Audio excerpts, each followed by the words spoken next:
Hi, everyone. Welcome to the June 12th episode of TPM Today. I'm Eric Johnson. I am a senior editor at the Journal of Commerce when I'm not doing this show, the second and fourth Fridays of every single month. This is obviously my favorite thing to do, and I am super excited about my guest today, someone I've known a long time who is honestly the preeminent expert in their field. So I'm really excited. We have so much to talk about, as usual.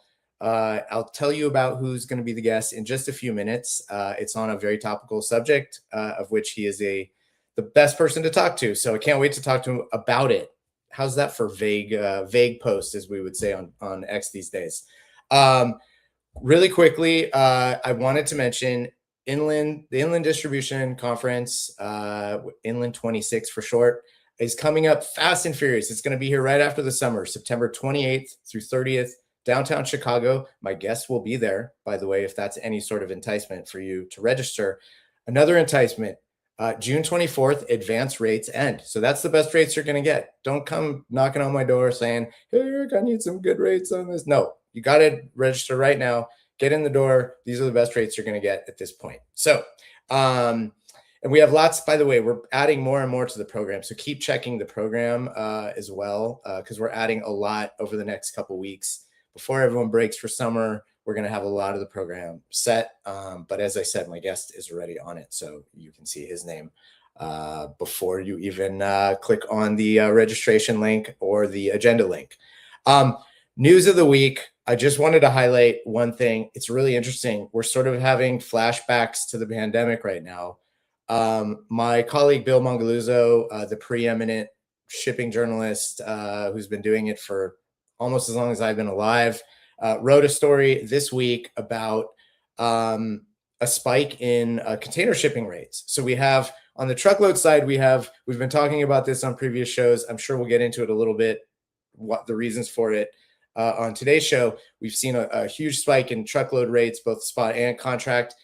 Now we're starting to see that in the container shipping world for slightly different reasons. So this story goes into why rates, especially spot rates, are spiking right now. Some of it is war related. Some of it is capacity constraint related. Some of it is fuel related. So there's all sorts of interesting impacts. Some of it may be demand related. So definitely encourage you to read that story because it goes into the reasons potentially why we're seeing spot rates spike and how long it may last and what it means for the second half of the year. Obviously super important for shippers to sort of take stock of that. Okay, with no further ado, I'm delighted to welcome my guest. Matthew Leffler is the armchair attorney. That's true. Often replicated, never duplicated. I'm a lawyer. Good to see you, my friend. It's so good to see you. I can't believe it's taken this long to have you on the show. It feels like you could just do this show along with me or instead of me at any time. So if anyone needs a pitch hitter, I have been known to host a show or two from time to time. It's great to see you. Up on that. I may take you up on that sooner than you realize. Great to see you too. It's always great to see you. Matt will be at Inland as he has been the last 2 years. He's going to be hosting what I've dubbed AMA, Ask Matt Anything, about the legal world as it relates to transportation and freight, which is why I have you on the show today. But before we get into the myriad number of things we can talk about, who are you? What's your background? What do you do now? Yeah, so I am a lawyer. I've been practicing law since 2010. Practicing, never perfecting. We're still working on that goal there, Eric. But no, I'm a third-generation guy in the transportation industry. My grandfather was an owner-operator. My father's first job out of college was working for Roadway in 1976. And so he ended up running with Roadway for 15 years and started his own business in the early 90s. And I've been in the business ever since. Like, there is no off-ramp for me. I'm stuck. I thought I could get out of this business. But what I do now is I am a law professor at Michigan State University College of Law, Go Green. I'm an adjunct, obviously, Eric. I'm no Jason Miller, but he is a good friend of mine and a colleague.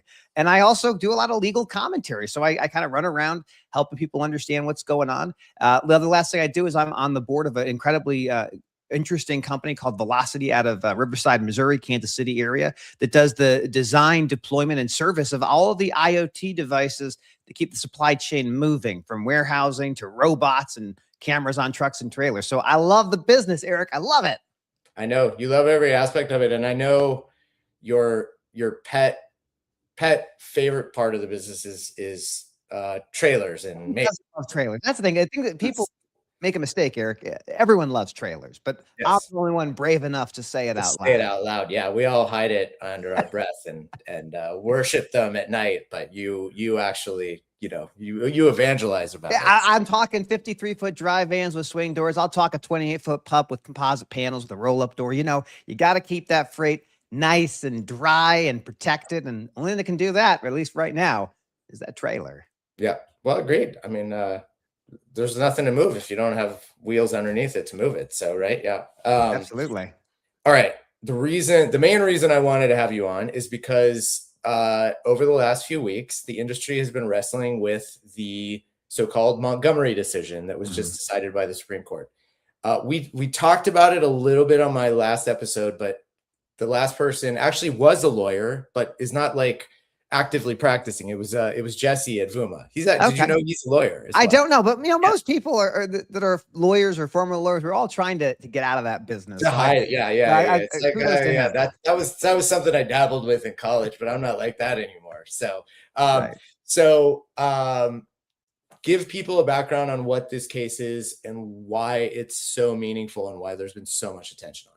Yeah, so we're going to kind of, before we zoom into the actual legal arguments that were announced in Montgomery, just kind of a general kind of civics lesson for everyone who's listening and watching. So the United States Supreme Court is the highest court in the land. When they take a case, and oftentimes those cases they take are discretionary, they're not required to take those cases. So they have to work together and say, okay, this case matters. We want to take this one up. This one doesn't work. We're going to keep it in the lower courts for now. So when the Supreme Court takes a case, there's usually some very important reason why they do that. Now, underneath the U.S. Supreme Court are the federal appellate courts, and that's where most of the big laws kind of get decided. So the very small percentage gets to the Supreme Court, but for a circuit court, everything that's underneath your domain is bound by what you say and what you do. So for the Seventh Circuit, as an example, that's like Illinois, Indiana, Wisconsin. When the Seventh Circuit rules on something, it only binds that circuit. It doesn't bind anybody else. So you have a bunch of federal circuits, then underneath them are the district courts. That's where court cases go to trial. That's where the initial decisions are made, and then they get appealed up the ladder. So that's kind of just a little bit of background. What we have in this case of Montgomery is a circuit split. So what has happened over several decades is this incredible growth of transportation intermediaries, these third-party logistics companies, or brokers as we might call them. The brokers have captured so much market share, in fact, that now they're being the target of a lot of litigation. And the litigation comes in two flavors, Eric. The first flavor is, hey, this broker was actually a co-employer. They controlled the motor carrier so much that they're just as liable as the motor carrier is. That control aspect was litigated decades ago. Most companies are very good at saying, like, take whatever route you're going to take.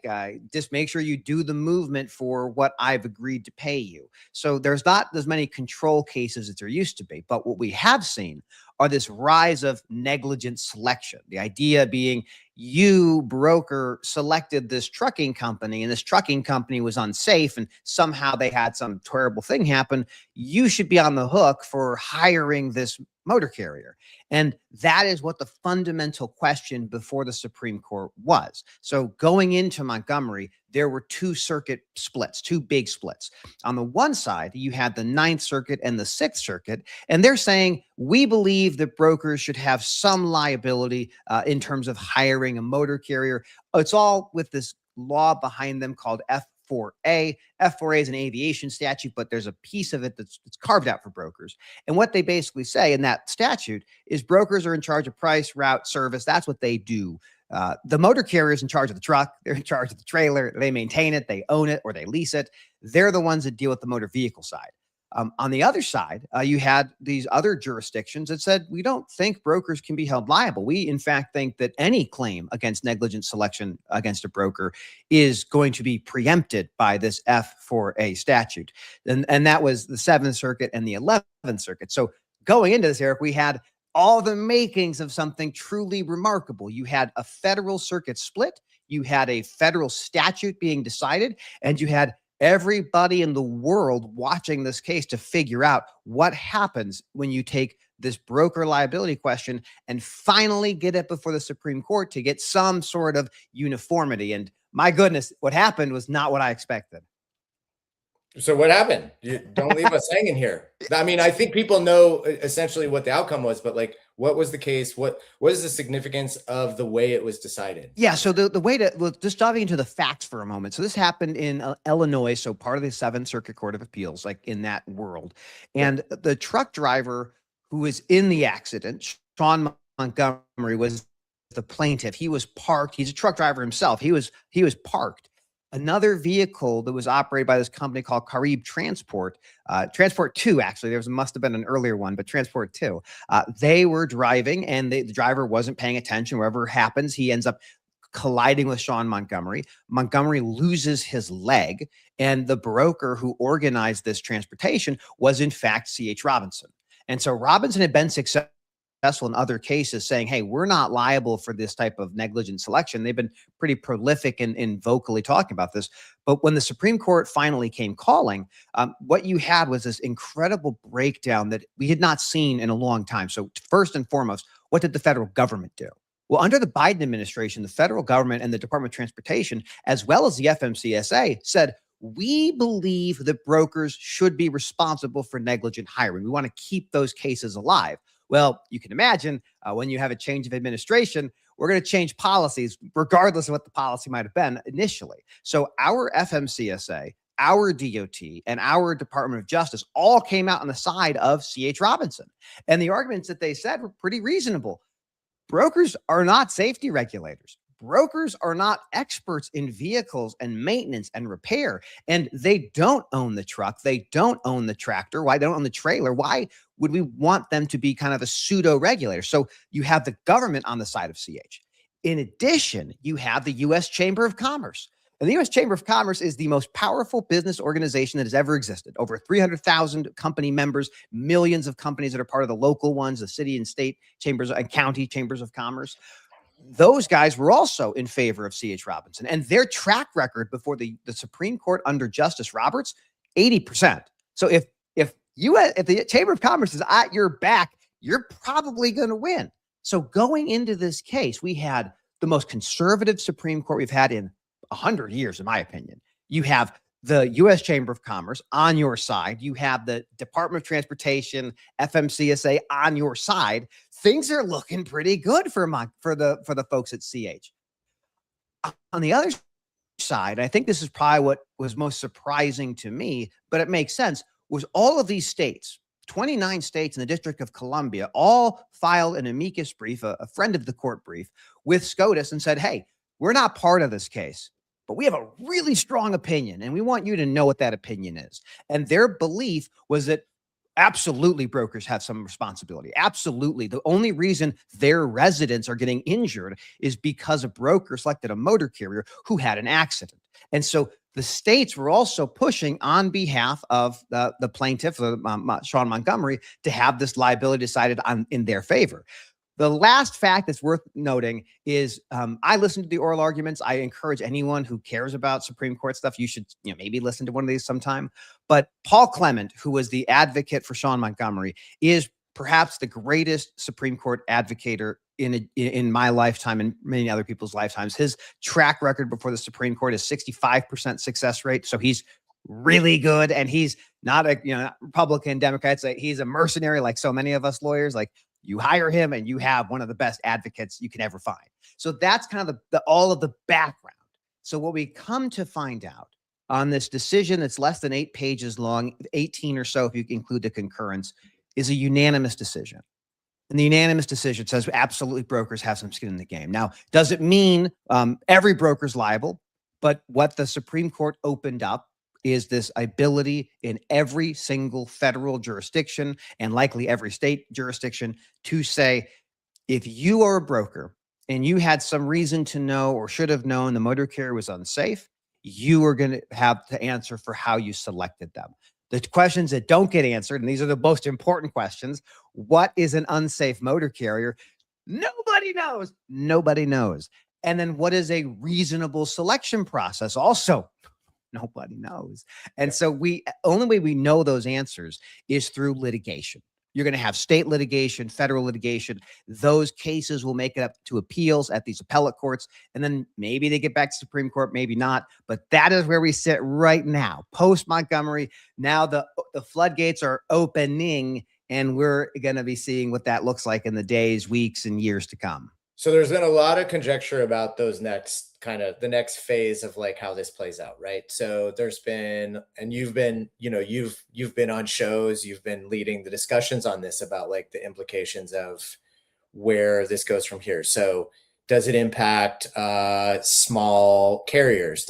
How does it impact the different tiers of brokers? CH is obviously at the top of the food chain in the brokerage world, but there are thousands below them, including a lot that are sizable, right, and have deep pockets. There's also a lot of brokers that might be found liable and don't have any money to actually like pay a decision or a penalty, right? So how do you think this plays out in terms of how it impacts the market? Yeah, so this is how it impacts the market. I'll kind of hide from that one for a moment. I want to really focus on for your listeners and for the audiences.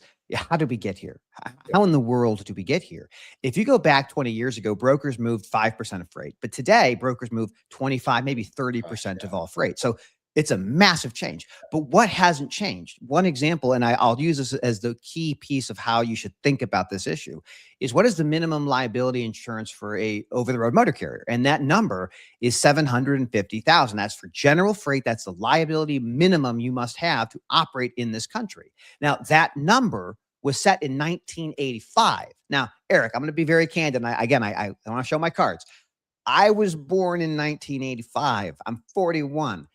It's a great year to be born, but if you're going to benchmark insurance rates for it costs exactly the same as they did in 85. If you get a $1 trillion a year industry, and you're going to keep the minimum liability intact for 40 some odd years, that is what drives. But $1 trillion is only what Elon is worth now. So that's like hardly anything. Like one man could. We can all aspire to. I'm a thousandaire. Let me be very clear. I am a thousandaire. I'm a single comma guy.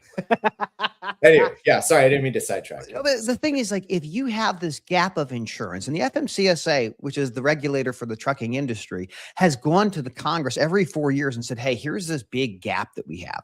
This is what's driving the activity for brokers saying, okay, our job is to find capacity. Our job is not to act as the government, but when they go to the government and say, tell me about this motor carrier, 94% of all motor carriers have no safety rating. So you are hiring somebody that has no safety rating. There is no way to force a safety rating. So you are grabbing a motor carrier that is ostensibly qualified and licensed and ready to go per the federal government, but you can't take that word alone. If you just did that, you are in trouble. And so you have to do this logistics, technology deep dive. How many vetting platforms are there today? A lot. And how many do you have to have in order to be considered reasonable? Right. Nobody knows. Right. And so as a broker, you're in this really strange position where you're looking at the government and saying, hey, your mandate is to tell me this information. You can't tell me. And I have to go use all these other sources. And then I might be on the hook for what this carrier does, because obviously I should have known all of this information. And the reason this stuff is percolating the way that it is that motor carriers have no money. They have no money. And when they get hit with a lawsuit, the first thing they're going to do, if they're ultimately going to lose their business, is tender the insurance policy of $750, declare bankruptcy, and vanish. And so you're left looking at the motor carrier's insurance, and they're gone. You look at the broker, the manufacturer of the equipment, perhaps. You look at the leasing companies, maybe the vetting platforms. Maybe that vetting platform was careless. Like, we are opening up this really interesting moment. And one of the things I like to mention in Kavanaugh's concurrence, so Justice Kavanaugh read a concurrence, and all a concurrence means is the justice agrees with the outcome, but his reasoning is a little bit different. And so Kavanaugh explains his reasoning a little bit different, but he had this great line, which a lot of people like grabbed onto, quote, and said, look, this is what this means. And what he said was, by this opinion, we don't mean that all brokers should be sued. We don't expect a whole bunch of litigation. And it's kind of like saying, we're going to open the floodgates and the water's going to come out, but we're going to look at the water and very sternly rebuke it and say, you need to go slow. Don't go fast. So this is this kind of moment that we're in, where every broker is now saying, all right, we have to modify our vetting processes. CH Robinson has already publicly talked about changing their vetting processes, requiring a higher level of insurance above the federal minimum. But there are things that our government could Was do. it Knight Swift has said publicly that they have reduced their amount of brokered freight in their network to. Yeah, and this is the same thing for shippers too. So for shippers out there, you're like, oh, we're going to select our own motor carriers. We're not going to use 3PLs. All right, buddy. All right. Welcome to my world. The goal of the plaintiff attorneys is to get the shippers. Like that is the North Star for almost every single one of these lawyers that are in these cases. Is how do I go up the food chain? So if brokers, I wanted to get to that, right? Yeah. Like how does, because what are the legal entanglements? And by the way, none of this is legal advice. Please, I was going to give a disclaimer with an attorney if you actually want legal advice. We're just talking here and maybe hopefully educating, but like, please don't take this as legal advice, right? Absolutely. If you think you need a lawyer, you probably do. It's not me. Unless you've hired me, then I'm happy to represent you. But yes. Always consult outside counsel. So if you're a shipper, like from a legal perspective, what constitutes your vulnerability to this? What due diligence do you need to undertake to make sure that a case doesn't spider web into your lap? Yeah, and the newsflash for most of these brokers and most of these shippers, I should say, they're already experiencing this, and they have been experiencing this for some time. There was just a case a couple of weeks ago in Texas with Home Depot. They had been sued, and they were found to be not liable in their selection process. But Eric, they selected Werner Enterprises, and so if you're a shipper and you're selecting a motor carrier, and like you're not allowed to select Werner, that's a pretty weird situation. That's a hard situation. Yeah, it doesn't make any sense. So for the shippers out there, the two things I recommend, obviously, work with your insurance companies, your risk management companies. Do you partner with? Say, hey, what is happening in the industry? What should we be doing that we're not doing? What are our benchmarked against our peers? What are we missing out on? Same conversation with your general counsel or your outside counsel. Hey, we know this has been the rule for a bit, but now things have changed. Because to your point, the circuit split. Brokers and shippers were being held liable for negligent hiring in other jurisdictions. It wasn't everywhere across the country, but there were spots where they could be. So for shippers, a lot of that has always been, and again, convenience, service, price, yes. But the reality, from my opinion, is to keep yourself from being held liable in big litigation. And so what we're going to find is there is no legal requirement today for brokers, for example, to carry third-party contingent auto or general liability. They're not required to have that. They're probably going to have that. For shippers, same kind of thing. I mean, you already have mountains of liability insurance. The critical thing for shippers that are selecting motor carriers themselves is have a process, have it written down, have your people trained on it, and then update it periodically if laws or cases modify. That's why you talk to your insurer or you talk to your lawyers. And then ultimately, with that process document, do not deviate from that process. If you have a process and you deviate, that is how I get my claws into you and say, oh, look at you caring about safety for one moment, but not another. Yeah, that's where we get after people. Very interesting. What do you think that you mentioned the vetting platforms is certainly an area I am very focused on from the technology side of things.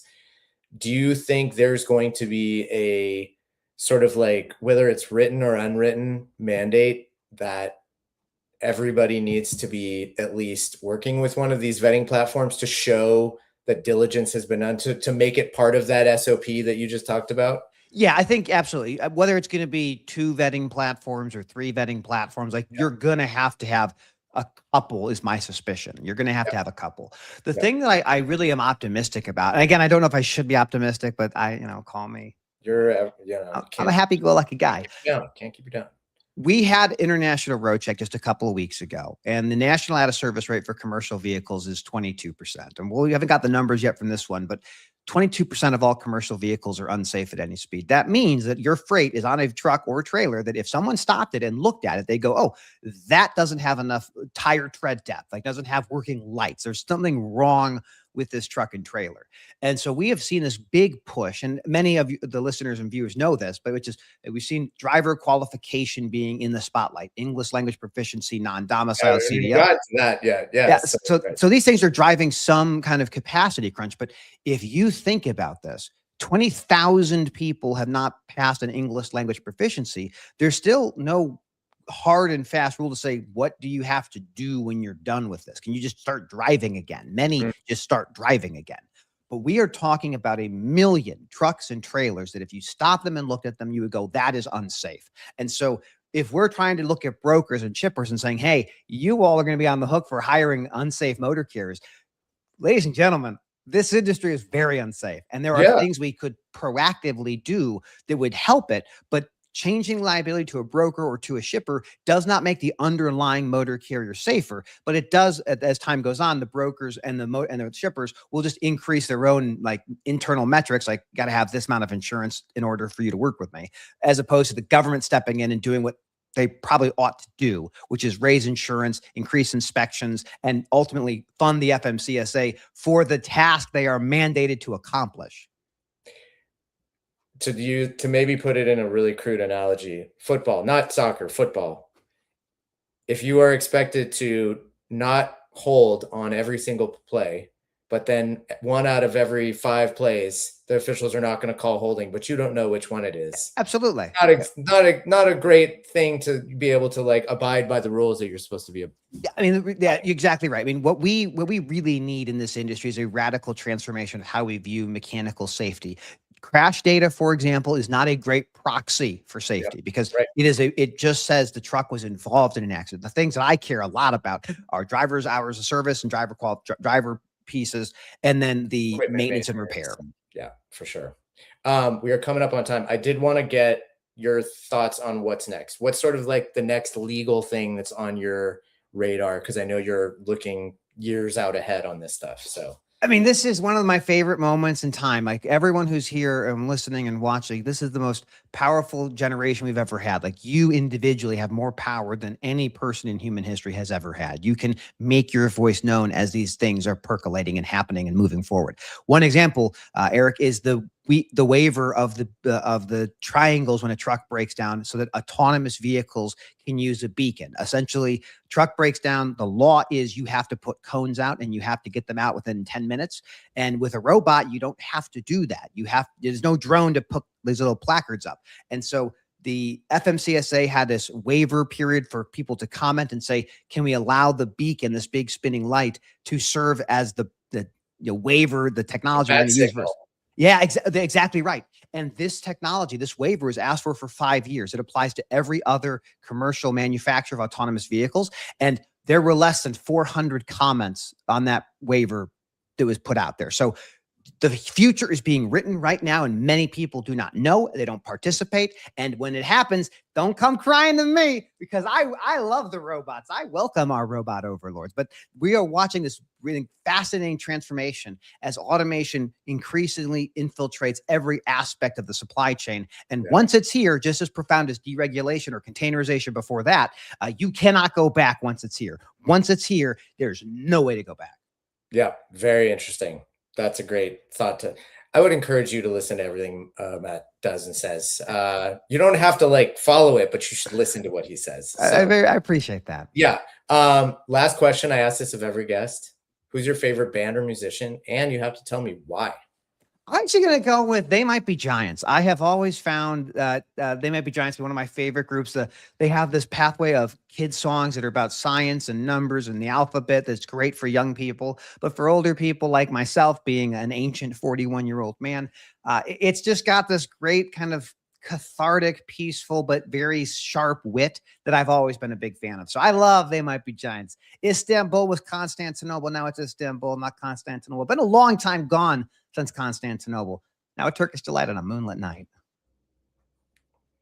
I mean, beautiful. That's great. I didn't really know the background on that. Like I have not listened to them a lot. So now they're so good, man. That's like growing up. That's no, I have to. I always use this question basically for me to like learn new music, so I'm not stuck listening to my like 90s grunge and hip hop. So I recommend Banana Phone by Raffi as well. Cellular modular interactive modular Banana Phone. Boop boopy doopy doop. Maybe less interested in that one than the Giants. What's the best way for people to reach out to you? Find me on the interwebs. I'm sure I'm there. Maybe Reddit. Go to Reddit and find me in the Freight Broker subreddit. I'm probably screaming about some sort of legal or compliance That's issue. where you get the totally unvarnished Leffler experience. Very short. I don't go anywhere, man. I'm just a simple country lawyer. Simple, unfrozen caveman freight lawyer. Thanks so much, Matt. I'll see you soon. All right. My pleasure, my friend. Yep. Bye. All right. World Cup started yesterday. Like everyone who knows me knows I'm completely obsessed with football, the real football. But I changed it. Sorry, international people. I've changed it to soccer so that it's clear I'm talking about soccer. Joke of the week time. Where's my drum roll? There we go. Why don't soccer fans wear eyeglasses? Because it's a contact sport. There you go. Thank you, Matt. Super complicated thing that he makes very approachable and understandable, and obviously great at helping us understand the significance of it. So definitely reach out if you want, or watch his stuff. You can just watch. He's all over the place. And I'm glad he spent some time with us today. Register for Inland if you haven't. Remember, those rates are going to expire by the time our next show happens, so please do it now. Hopefully see you soon in Chicago in the fall, but we have lots of episodes before then. Have a great weekend, everyone. Bye.